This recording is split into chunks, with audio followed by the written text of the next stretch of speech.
Ja, wir sind unterwegs in der Philipper-Serie. Wir lesen zusammen den Philipperbrief. Heute tauchen wir so richtig in Kapitel 2 ein. Und wir werden heute miteinander das ganze Kapitel lesen oder hören. Es ist ein sehr spannendes Kapitel und es ist unglaublich vielschichtig und tiefgründig und wir werden heute so richtig reich beschenkt mit ganz vielem, was wir da entdecken können. Das Thema, das wir heute haben, ist Jesus begeistert. Und ich habe hier so eine kleine Zusammenstellung, was alles vorkommt in Philipper 2. Es gibt also wie einen Schlüsselvers: Habt diese Gesinnung in euch, die auch in Christus Jesus war. Und Paulus zeigt das ganz vielfältig auf. Und wir starten hinten im Kapitel, wo Paulus vorstellt, seine Mitarbeiter, die er hat, die genau das leben. Und deshalb gehen wir zum Start ins Gefängnis.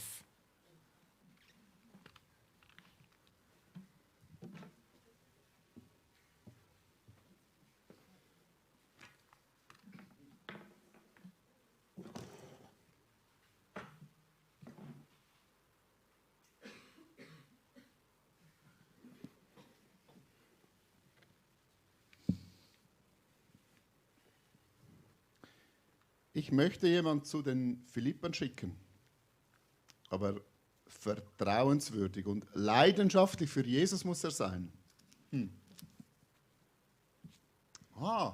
Genau, Timotheus werde ich senden. Im Vertrauen auf unseren Herrn Jesus hoffe ich, dass ich Timotheus bald zu euch schicken kann.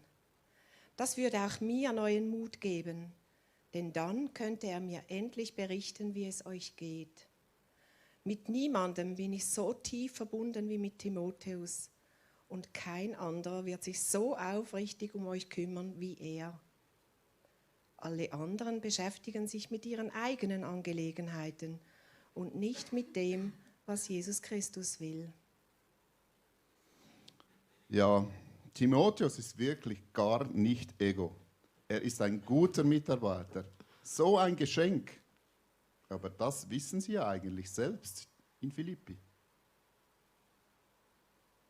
Aber ihr wisst ja selbst, wie zuverlässig Timotheus ist. Wie ein Kind seinem Vater hilft, so hat er sich mit mir für die rettende Botschaft eingesetzt. Ich will ihn zu euch schicken, sobald ich weiß, wie es hier mit mir weitergeht.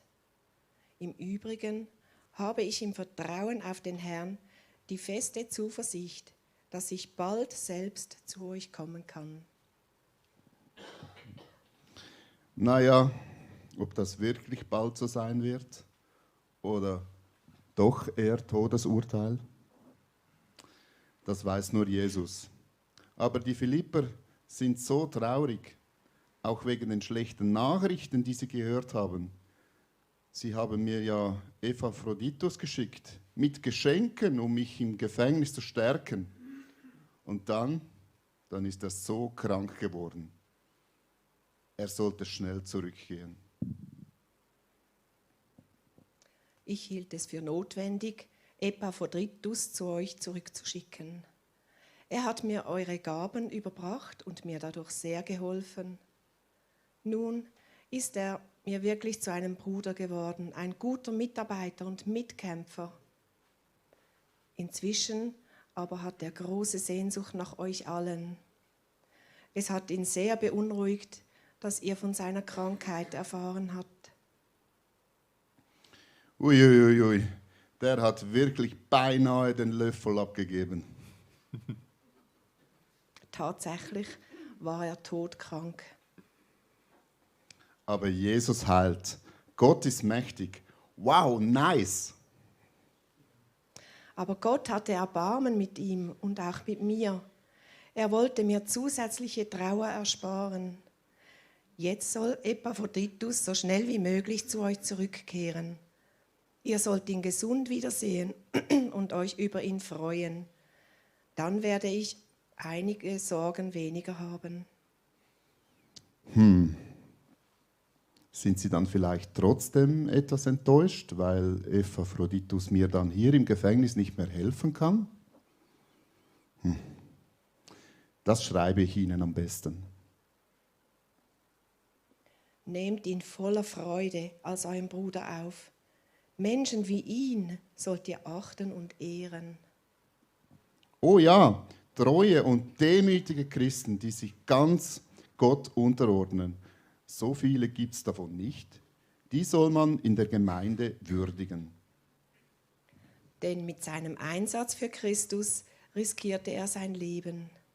Weil ihr nichts für mich tun konntet, hat er mir an eurer Stelle geholfen und wäre dabei selbst fast gestorben.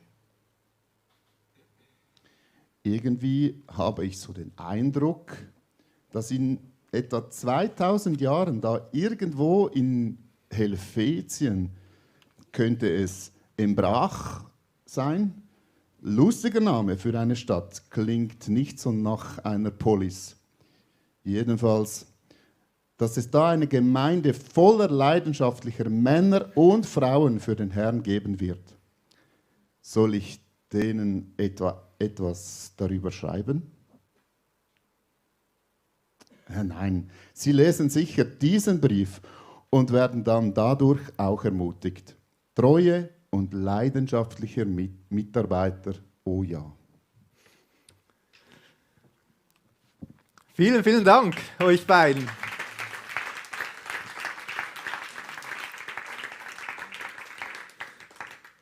Es gibt so vielleicht einen Einblick in das Gefängnis, wie es da zu und her geht, die Gedanken, was alles dahinter steckt, hinter diesen wenigen Zeilen. Treue und leidenschaftliche Mitarbeiter. Das ist so ein Einblick in das Leben von Paulus, wie er selbst das erlebt hat, wie er Leute um sich hatte, die gemäß dieser Gesinnung von Jesus gelebt haben und gearbeitet haben. Das ist so dieser Dreh- und Angelpunkt, so wie der Kompass in diesem Abschnitt. Menschen, die sich an Jesus orientieren und diese Gesinnung haben und so leben. Und Paulus hat es diesen Philippern auch wirklich ganz gut erklärt und ihnen gesagt, wie das funktionieren soll. Und deshalb springen wir so am Anfang dieses Kapitels. Wir drehen uns um diesen Schlüsselvers herum und lesen zusammen, was Paulus da geschrieben hat, diesen Philippern, wie das funktionieren soll. Wenn es nun irgendeine Ermunterung in Christus gibt, wenn irgendeinen Trost der Liebe, wenn irgendeine Gemeinschaft des Geistes, wenn irgendein herzliches Mitleid und Erbarmen, so erfüllt meine Freude, dass ihr in derselben Gesinnung und dieselbe Liebe habt, einmütig eines Sinnes seid. Wir haben ja schon in diesem Schlüsselvers gehört, was das für ein Sinn sein soll. Es soll der Sinn von Jesus sein. Und jetzt sagt Paulus, es gibt ja so viel bei euch Philippern gibt es schon. Ihr ermutigt einander in Jesus Christus, ihr tröstet einander, ihr habt eine Gemeinschaft, die der Heilige Geist schafft, ihr seid ja so eine bunte Gemeinde und trotzdem kommt ihr zusammen und seid wie eine Familie. Und ihr habt ja so ein herzliches Erbarmen füreinander. Wie gut, dass ihr füreinander da seid. Da ist so vieles da. Und dann sagte Paulus, aber meine Freude, die wird noch viel größer im Fall, wenn ihr auch diese Liebe untereinander habt. Mit anderen Worten, liebt einander. Ich habe mir gedacht, das klingt noch recht schön, aber das können wir uns heute auch zusprechen. Liebt einander. Schaut einmal, wer sitzt links von euch? Jetzt muss man den Kopf ein bisschen wenden. Weiterstanden. Wer sitzt rechts? Wer sitzt hinten? Und vorne? Liebt einander. Liebt einander. Das ist die Aufforderung, die hier steht. Und seid einmütig. Jetzt vielleicht, wenn ihr herumgeschaut habt, habt ihr gemerkt, dass wir eine recht buntes Zusammensetzung, ein recht buntes Gemisch sind von ganz verschiedenen Leuten. Und du hast dich vielleicht gedacht, ja, dass wir da einheitlich zusammen sein können. Wie geht das? Das geht natürlich, wenn wir Jesus zu unserem Wichtigsten machen. Dann kann das auch unsere Einheit sein. Jesus wollen wir in den Mittelpunkt stellen. Und Paulus schreibt weiter, nichts aus Eigennutz oder eitler Ruhmsucht tut, sondern dass in der Demut einer den anderen höher achtet als sich selbst.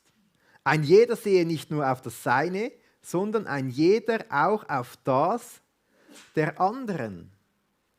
Das finde ich recht interessant. Demütig sein. den anderen höher achten als sich selber.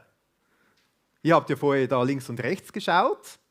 Wenn ihr euch jetzt vorstellt, diese anderen Personen höher achten als euch selber, zu schauen, was ihnen etwas bringt, wie sie ermutigt werden können, wie es ihnen geht, das klingt sehr schön, aber auch sehr herausfordernd. Ist vielleicht gar nicht so einfach. Man könnte diese Zeilen auch damit umschreiben, dass man sich selber wie ein Stück zurücksetzt oder tiefer einordnet, dass man sich wie unterordnet unter das Wohl der anderen, unter das, was Jesus für die anderen will. Unterordnung ist ja etwas, das ist in unserer Gesellschaft gar nicht populär. Im Gegenteil, da geht es immer darum, wie man selber sich verwirklichen kann, für sich schauen kann, dass man selber das Beste hat, das, was möglich ist. Und Jesus spricht hier von einem Geist, der ganz anders tickt, der sagt, ordnet euch einander unter. Das ist etwas sehr Wertvolles. Das ist im Fall etwas sehr Gutes. Das ist der Geist von Jesus, sich selber zu erniedrigen, die anderen höher zu achten. Und dann beschreibt Paulus, wie Jesus das macht. Aber bevor wir das anschauen, gehen wir schon ein Stück weiter und wollen auch schauen, was er noch weiter dazu schreibt, dieser Paulus. Das ist so ein spannender Abschnitt. Wir springen vorwärts in Vers 12, wo er weiter umschreibt, was das denn bedeutet, wie das die Geschwister untereinander leben können. Vers 12 heißt es dann, daher meine Geliebten, Paulus liebt sie offensichtlich wirklich, wie ihr alle Zeit gehorsam gewesen seid, nicht nur in meiner Gegenwart, sondern jetzt noch viel mehr in meiner Abwesenheit, verwirklicht euer Heil mit Furcht und Zittern. Denn Gott ist es, der in euch wirkt, sowohl das Wollen als auch das Wirken zu seinem Wohlgefallen. Wenn ich diese Abschnitte lese, denke ich, das klingt wirklich sehr gut, aber das ist unglaublich schwierig. Das schaffe ich doch nicht, manchmal ein bisschen vielleicht, aber so wirklich voll und ganz. Und dann tut es so gut, wenn wir diese Verse lesen, wie der Paulus sagt, ja, verwirklicht euer Heil, verwirklicht das, was ihr in Jesus habt, macht, dass es Wirklichkeit wird, setzt euch dafür ein. Ich darf mich dafür einsetzen und gleichzeitig darf ich wissen, ich muss das nicht alleine können, sondern Gott bewirkt in mir, dass ich es will, aber auch, dass es gelingt, das Vollbringen. Beides schenkt er. Und dann denke ich, ja, manchmal will ich das wirklich, aber manchmal will ich das vielleicht gar nicht und murre eher, sage, das gefällt mir jetzt nicht, nein. Und auch das hat Paulus gewusst und schreibt dann weiter, nächsten Vers, tut alles ohne Murren und Zweifel, damit ihr tadellos und lauter seid, unbescholtene Kinder Gottes inmitten eines verdrehten und verkehrten Geschlechts, unter dem ihr leuchtet wie Himmelslichter in der Welt. Also diese Ermutigung von Paulus, so anders zu leben, als die Gesellschaft tickt, das ist etwas sehr Schönes. Ich stelle mir das so bildlich vor. Wir Embracher, die wie Himmelslichter in unserer Gesellschaft sind, dass die Menschen schauen und sehen, da ist etwas anderes. Da ist vielleicht jemand am Werk, der ist voller Liebe, der ist voller Zuneigung, der hat einen Blick für andere Menschen. Wenn das dieser Jesus ist, der hier so am Werk ist, das muss ja ein unglaubliches Licht sein. Und dann, wenn wir weiterlesen, indem ihr das Wort des Lebens festhaltet, mir als Grund zum Rühmen auf dem Tag Christi, dass ich nicht vergeblich gelaufen bin, auch nicht vergeblich gearbeitet habe. Wenn ich aber auch als Trankopfer über das Opfer und den Dienst eures Glaubens gesprengt werde, so freue ich mich und freue mich mit euch allen.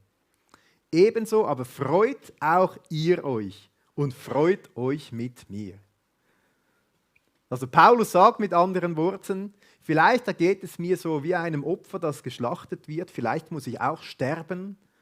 Quasi Paulus sagt, mein Blut wird dann vergossen für Jesus, aber wenn es dazu dient, dass ihr in dieser Gesinnung von Jesus unterwegs seid, wenn ihr euch an ihm orientiert, wenn Gott in euch das wirkt, das ihr wollt und es auch vollbringen könnt, wenn ihr diese Gesinnung von Jesus habt, dann macht es mir Freude.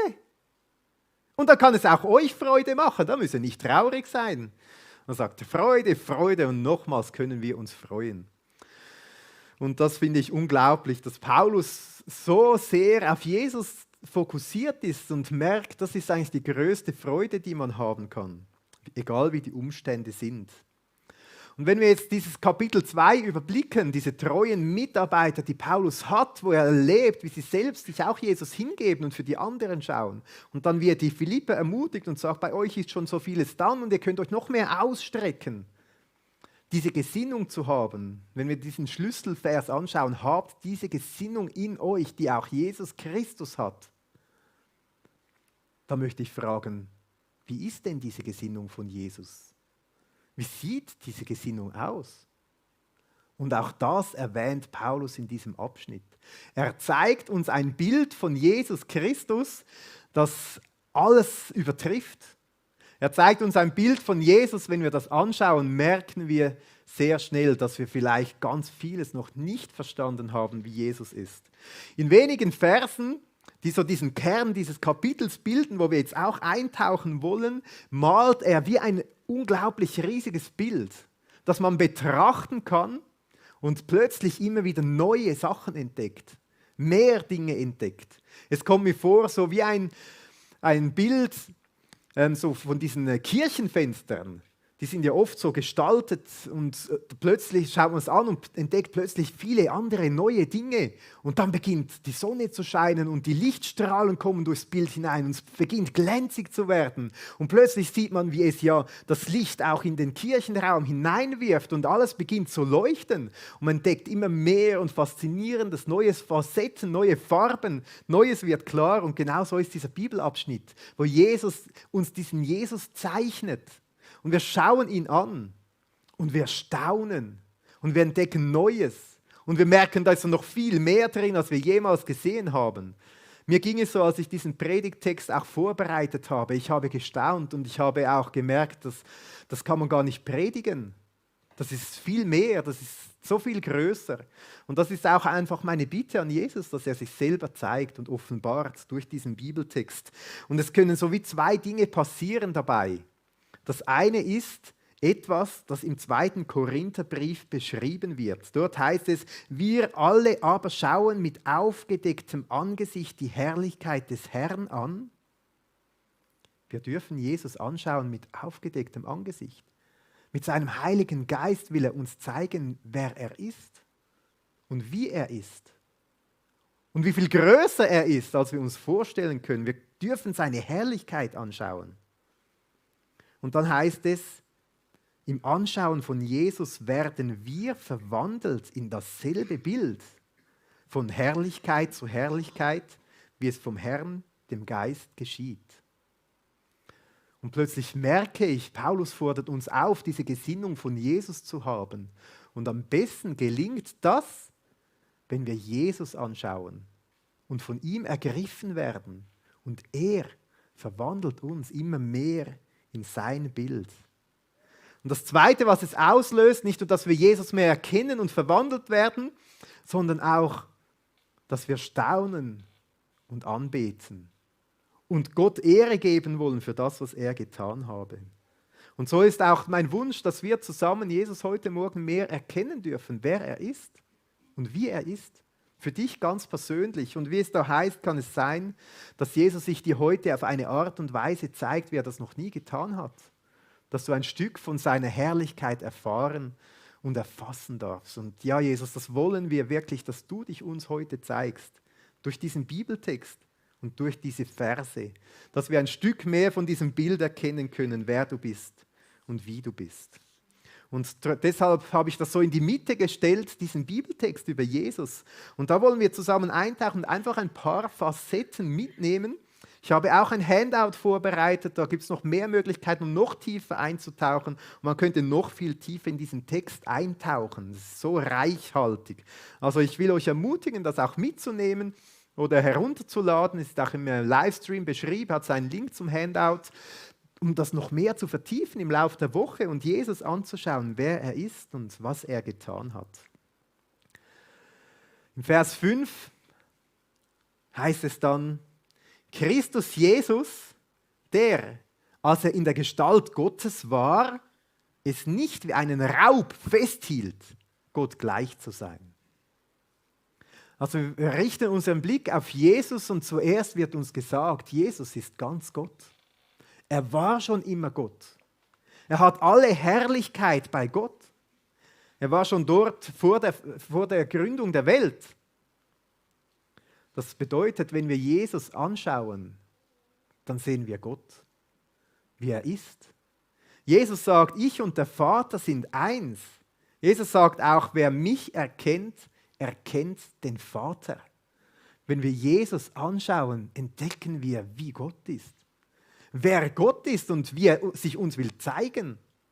Wir erkennen immer mehr von ihm. Und gleichzeitig heißt es hier, dass Jesus diese Herrlichkeit als Gott nicht festgeklammert hat, wie man seine Beute festklammert. Also wenn man etwas raubt, ist ja die Beute vielleicht nicht so im positiven Sinn, aber das kann man auch im positiven Sinn verstehen. Wenn man sich um etwas bemüht und das dann endlich hat und in den Händen hält, dann hält man das ja so fest und will es nicht mehr hergeben. Und dann heißt es, dass Jesus seine Herrlichkeit bei Gott nicht umklammerte, nicht festgehalten hat, sondern im Gegenteil, dass er bereit war, es loszulassen und diese Herrlichkeit bei Gott loszulassen, um zu uns Menschen auf diese Welt zu kommen. Wenn ich das lese, kommt mir in den Sinn die Geschichte von Adam, ganz am Anfang der Welt. Er wollte werden wie Gott, Erkenntnis haben wie Gott. Und es hat zur Trennung geführt, zur Trennung zwischen Gott und ihm, zwischen Gott und dem Menschen bis heute. Und wenn wir das anschauen, was in der Welt passiert, all das Böse, dann müssen wir nicht lange studieren, dass es wirklich wahr ist, dass wir Menschen von all diesem Guten, von dieser guten Quelle bei Gott getrennt sind. Und dann ist Jesus gekommen. Er hat sich nicht an diese Gottheit festgeklammert, sondern war bereit, sie loszulassen, um uns wieder mit Gott zusammenzubringen. Genau das Gegenteil hat Jesus gemacht. Und es ist ein sehr spannendes Wort, was wir hier lesen. Dieser Raub, etwas festhalten wie ein Raub, das wird immer wieder gebraucht in der Bibel. Und auch von Jesus wird ein Text berichtet, wo Jesus etwas wirklich festhält, dass es nicht mehr geraubt werden kann, mit dem genau gleichen Wort. Im Johannes 10, 28 sagt Jesus, und ich gebe ihnen ewiges Leben. Damit meint er all diese Menschen, die an ihn glauben, die ihm nachfolgen. Ich gebe diesen Menschen ewiges Leben und sie werden in Ewigkeit nicht verloren gehen. Und niemand wird sie aus meiner Hand reißen. Hast du das gewusst? Seine Herrlichkeit, seine Göttlichkeit hat Jesus nicht festgehalten. Aber wenn du zu ihm kommst, wenn du ihn aufnimmst in dein Herzen, hält er dich fest, dass du nicht mehr weggeraubt werden kannst. Dich hält er fest und gibt dich nicht mehr her. Mich erstaunt das so unglaublich. Dann lesen wir weiter, Vers 7. Das Bild wird etwas größer, etwas farbiger. Aber er entäußerte sich und nahm Knechtsgestalt an, indem er den Menschen gleich geworden ist und der Gestalt nach wie ein Mensch befunden. Also Jesus war bereit, bis ans Äußerste zu gehen. Er entäußerte sich. Er ging sogar über seine Grenzen hinaus. Er nahm Knechtsgestalt an. Oder er wurde ein Sklave, könnte man hier auch übersetzen. Wisst ihr, was ein Sklave ist? Das ist einer, der nichts besitzt, der nicht sagt, was er machen will, sondern der seinem Herrn dient. Und von Jesus heißt es, dass er freiwillig Knechtsgestalt angenommen hat. Also wenn wir vorher so von Erniedrigung und solchen Dingen geredet haben, dann schauen wir Jesus an und merken plötzlich, dass er sich ja selbst so völlig erniedrigt hat, dass er Knechtsgestalt angenommen hat, dass er sich ganz unterordnet hat, dass er sich völlig entäußert hat. So dieses Bild von Jesus, dem nichts zu schade war, als quasi an den tiefsten Punkt hinzugehen und ganz zu dienen, mehr den anderen zu achten, zuerst seinen Vater im Himmel zu sagen, ich will ganz tun, was er will, aber auch uns Menschen zu dienen. Jesus hat sich auch uns unterordnet. Er hat sein ganzes Leben und Lebenswerk in unseren Dienst gestellt, für uns gelebt. und für uns hingegeben. Und es heißt dann, dass er ganz Mensch geworden ist. Das ist etwas, das können wir gar nicht nachvollziehen. Also wir lesen von Jesus, wie er irdisch geboren wurde als Mensch. Wir lesen von Jesus, wie er gelebt hat, wie er Hunger und Durst hatte, wie er in Armut kannte, wie er schlafen musste. Er kannte auch Leid im Herzen und am eigenen Körper. Wir lesen, wie er geweint hat, wie er zutiefst bewegt war. Und dann denken wir, ja, Jesus, der war wirklich Mensch mit allen Facetten, was dazugehört. 100% Mensch. Aber er war auch 100% Gott. Also Jesus war eigentlich so ein 200%-Typ. Also das muss man mal denken können, oder? Das geht gar nicht. Aber Jesus war ganz Mensch und er war ganz Gott. Und damit, wenn wir weiterlesen in Vers 8, damit erniedrigte er sich selbst und wurde gehorsam bis zum Tod, ja zum Tod am Kreuz. Jesus ist diesen Weg gegangen. Und was mich hier fasziniert, es wird betont, dass er sich selbst erniedrigt hat. Also nicht eine Gewalt oder Macht von außen hat Jesus runtergedrückt oder erniedrigt oder so, sondern Jesus hat gesagt, ich will diesen Weg gehen.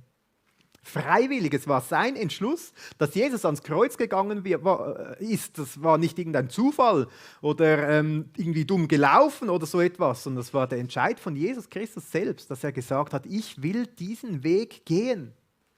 Absolut freiwillig. Und wenn wir überlegen, diese Gesinnung zu haben wie Jesus, dann musst du dir nicht vorstellen, dass du gezwungen wirst, irgendetwas zu tun oder dich unterzuordnen, weiß auch nicht was, sondern dann ist es eine Einladung, freiwillig so zu werden wie Jesus. Ist kein Zwang oder so. Und auch Jesus hat das getan. Und ich staune einfach, wie Jesus das gelebt hat. Und dass das wirklich ein Leben war in völliger Hingabe und Liebe für uns Menschen. Wenn er es freiwillig getan hat, dann hat er ja einen Antrieb, nicht einen Zwang. Und der Antrieb war seine Liebe zu uns Menschen. Er selbst sagt, dass er in die Welt gesandt ist, weil er sie so liebt. Wir lesen dann, wie Jesus den Jüngern beschreibt, hey Leute, es ist im Reich Gottes so, wer sich selbst erhöht, der wird erniedrigt. Aber wer sich selbst erniedrigt, der wird erhöht von Gott. So lesen wir dann auch später, aber zuerst merken wir einfach, wie Jesus diesen Weg der Erniedrigung gegangen ist. Ich meine, jetzt ist dann Weihnachtszeit, wir denken darüber nach, wie der Schöpfer des Universums, der alle Herrlichkeit hatte, in der Krippe knapp über den Mist auf die Welt gekommen ist. Wie er gelebt hat, wie er eine Schar von Jüngern um sich gesammelt hat, die wirklich wilde Kerle waren, nicht die einfachsten. Wie er hunderte Kilometer durch den Staub in dieser Landschaft lief, um verschupfte Menschen zu suchen. Wie er heilend Unreine berührte, Aussätzige berührte. Wie er den Jüngern die Füße gewaschen hat, wie er ihnen das Brot brach als Zeichen, wie er seinen Leib brechen wird und wie er ihnen den Wein gab als Zeichen, dass er sein Blut für sie vergießen wird. Er hat sich erniedrigt, bis er gekreuzigt wurde, wie ein Schwerverbrecher, inmitten von anderen Schwerverbrechern. Er wurde entkleidet, er wurde gegeißelt, er wurde verleumdet. Er ist all diesen Weg gegangen. Und dann lesen wir in Römer 5,8, wie es heißt, Gott aber erweist seine Liebe zu uns darin, dass Christus, als wir noch Sünder waren, für uns gestorben ist. Also dieser Weg, den Jesus freiwillig gegangen ist, bis in den Tod hinein, ist er für uns gegangen. Das ist ein Liebesbeweis. Für uns ist er diesen Weg gegangen und das heißt ja, er hat noch nicht mal gewusst, ob wir dieses Geschenk annehmen werden oder nicht. Er hat quasi alles schon bereit gemacht, dass es da ist, um seine Liebe zu beweisen. Wir dürfen darauf antworten. Wir dürfen dieses Geschenk heute annehmen oder wir dürfen es stehen lassen. Und wir können einfach staunen über diese Hingabe, die Jesus hatte, dass er so gehorsam war bis zum Tod, eigentlich bis in die Trennung hinein zu Gott. Jesus starb am Kreuz. Er ließ sich verspotten und war verlassen von allen Freunden, von seinen Jüngern, ja auch von allen Freuden. Er ging in die weiteste Gottesferne und hat die Hölle wirklich durchlebt. Und es ist eine Einladung für uns, dass er sagt, ich habe das für dich getan, damit nicht du diese Hölle durchleben musst, sondern dass du gerettet sein kannst. Vielleicht bist du auch heute hier und entdeckst etwas von diesem Jesus und sagst, ja genau, das brauche ich. Ich brauche auch diese Errettung. Ich will nicht selber durch die Hölle gehen, sondern ich will das in Anspruch nehmen, dass das Jesus für mich gemacht hat. Vielleicht kannst du das gar nicht ganz verstehen, was das bedeutet, aber du staunst einfach, dass es einen Gott gibt, der dich so unendlich liebt, dass er für dich diesen Weg gegangen ist. Er erniedrigte sich selbst und wurde gehorsam bis zum Tod. Ja, zum Tod am Kreuz. Das ist unser Gott. Das ist unser Jesus. Dann lesen wir weiter. Das Bild wird etwas größer, etwas klarer vielleicht, etwas farbiger. Darum hat Gott ihn auch erhoben und ihm den Namen verliehen, der über jeden Namen ist. Wenn wir an Jesus glauben, dann haben wir einen Gott, der für uns an den tiefsten Punkt gegangen ist, sich nicht selber erhöht hat, aber der deshalb erhöht wurde, höher als alle anderen. Jesus ist auferstanden aus dem Grab. Er ist auferstanden aus dem Tod, er hat den Tod besiegt, er ist in den Himmel gegangen. Er sitzt auf dem Thron zu Rechten Gottes. Jesus ist der Erstgeborene, so wird er genannt. Und wenn wir an Jesus glauben, dürfen wir diese Zuversicht haben, dass wir wie er auch ein neues, ewiges Leben bekommen dürfen. Jesus hat gesagt, das ist eine Neugeburt, eine geistliche Neugeburt. Wer an mich glaubt, darf geistlich neu geboren werden und darf so auch erhöht werden in alle Ewigkeit. Und dann heißt es, dass Jesus nicht nur erhoben wurde, sondern dass er auch den Namen bekommen hat, der über allen Namen steht. Und damals war es allen klar, der Name steht für eine Person und charakterisiert diese Person. Also wenn Jesus den Namen über alle Namen hat, dann wird er von Gott auch zu dem gemacht, der über allen anderen steht. Und das finde ich so cool. Wir haben einen Gott, der höher ist als alles, der alle Macht hat, alle Herrlichkeit und bekommen hat, weil er sich selbst so erniedrigt hat. Etwas unglaublich Schönes. Und dann staunen wir über den Namen von Jesus. Es werden uns ja verschiedene Namen von Jesus berichtet. Jesus, der Messias, der Gesalbte, der von Gott auserwählte. Jesus, Jeschua, der Retter, der Erlöser, der uns erlösen will. Im Jesaja heißt, Jesus wird genannt Wunderrat. Gott hält, ewig Vater und Friedefürst. Da steckt so viel drin in diesen Namen. Ich habe mal eine ganze Serie dazu gemacht. Das erzähle ich jetzt nicht alles auch noch. Aber könnt ihr nochmals anhören, dann wird Jesus genannt Immanuel. Gott mit uns. Dieser Jesus ist mit uns und wir dürfen mit ihm sein. Jesus hat diesen Namen, der über allen Namen steht. Und Gott wird auch dafür sorgen, dass alle diesen Jesus einmal erkennen werden. Das heißt nämlich dann weiter, damit in dem Namen Jesus sich alle Knie der beugen, die im Himmel und auf Erden und unter der Erde sind. Und auch da staune ich und muss einfach sagen, wie gewaltig wird das sein, wenn plötzlich alle erkennen, wer Jesus wirklich ist. Und es werden dann zwei Dinge passieren. Wir haben ganz viele Beispiele in der Bibel, wo Menschen plötzlich Jesus erkennen und erschrecken, weil sie merken, dass er wirklich Gottes Sohn ist. Dass er wirklich Gott ist und alle Gewalt hat. Mir kommt dieser Paulus in den Sinn, als er diese Jesus-Erscheinung hat und plötzlich merkt, den ich verfolgt habe, der ist eigentlich Gott. Und es heißt dann, dass er auf den Boden gefallen ist. Es kann sein, dass das ein Moment auch der Furcht und vielleicht des Erschreckens ist und man auf die Knie fällt und merkt, ich habe diesen Jesus immer falsch eingeschätzt. Ich habe gegen einen Jesus angeredet oder habe ihn vernachlässigt, gar nicht an ihn gedacht, aber eigentlich ist er ja Gott. Und es wird etwas Zweites auch passieren in diesem Moment, nämlich dass ganz viele Menschen auf die Knie fallen und einfach staunen und Jesus anbeten, weil sie jetzt endlich noch viel größer sehen, wonach sie das ganze Leben schon immer mehr entdeckt haben und immer mehr auch gesucht haben. Es wird Lob und Preis und Anbetung gehen.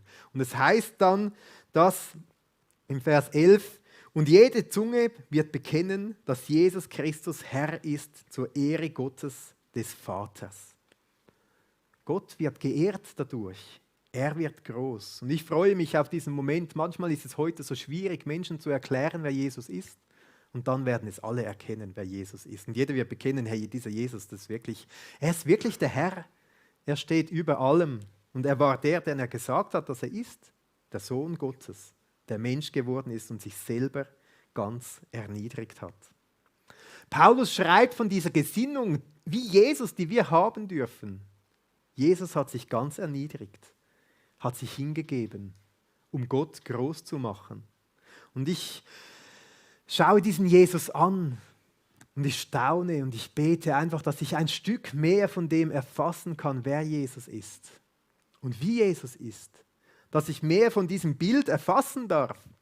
Und wenn ich da so Jesus anschaue und darüber staune, merke ich plötzlich, wie dieses Bild noch viel mehr leuchtet und noch viel größer ist, als ich mir das vorstelle. Und ich merke so meinen Einblick, den ich habe, Jesus, der mein Kompass sein will, der mir wieder vorangehen will, er ist noch viel größer und das Staunen wird nicht aufhören. Staunen wird nicht aufhören und ich erkenne das Bild von Jesus, das ich habe, das ist nur ein kleiner Teil. Jesus sprengt jeden Rahmen. Er ist viel größer, er ist viel demütiger, er ist viel herrlicher, aber ist noch viel hingebungsvoller, als ich mir das jemals vorstellen kann. Seine Liebe für mich ist noch viel unendlicher, als das ein Mensch jemals erfassen kann. Sein Gehorsam, den er hat Gott gegenüber, der ist noch viel mehr. Und sein Name ist der Name, der über allen anderen Namen steht. Wir wollen in eine Zeit des Gebets gehen und auch der Anbetung. Es ist auch eine Zeit, wo wir Ministry Time haben. Vielleicht hast du ein Anliegen, wo du dir wünschst, dass jemand für dich betet. Etwas, das in deinem Herzen auch dich angesprochen hat oder irgendein Anliegen. Du darfst diese Ministry Time auch in Anspruch nehmen. Aber wir wollen in diese Zeit der Anbetung kommen und zusammen beten. Und ich wünsche mir, dass wir zusammen auch aufstehen können vor Jesus, dass wir auf ihn schauen können, auch auf das leere Kreuz. Stehen wir doch gemeinsam auf und kommen vor unseren Jesus. Und Jesus, wir kommen zu dir. Wir schauen dich an. Wir bitten dich, öffne immer mehr unsere Augen, dass wir erkennen, wer du bist. Und was du getan hast. Und dass du es freiwillig getan hast. Für uns, auch für mich ganz persönlich. Und Jesus, wir schauen auf dich und staunen über diesen unendlichen Liebesbeweis, dass du dich selbst erniedrigt hast. Dass du an deiner Herrlichkeit nicht festgehalten hast, sondern dass du das alles losgelassen hast. Du hast sogar quasi die Würde als Menschen losgelassen und bist am Kreuz gestorben. Wie ein Opfer, das geschlachtet wird. Und auch das hast du für uns getan, damit wir nicht durch die Hölle gehen müssen. Aber du bist auch auferstanden, Jesus. Du hast den Tod besiegt und du wurdest erhöht. Und wenn wir heute zu dir schauen, dich anschauen, sehen wir, ja, wie das deine Herrlichkeit auszeichnet, deinen Weg der Demut. Und wir bitten dich, Jesus, verwandle du uns in dein Bild. Immer mehr, Schritt für Schritt.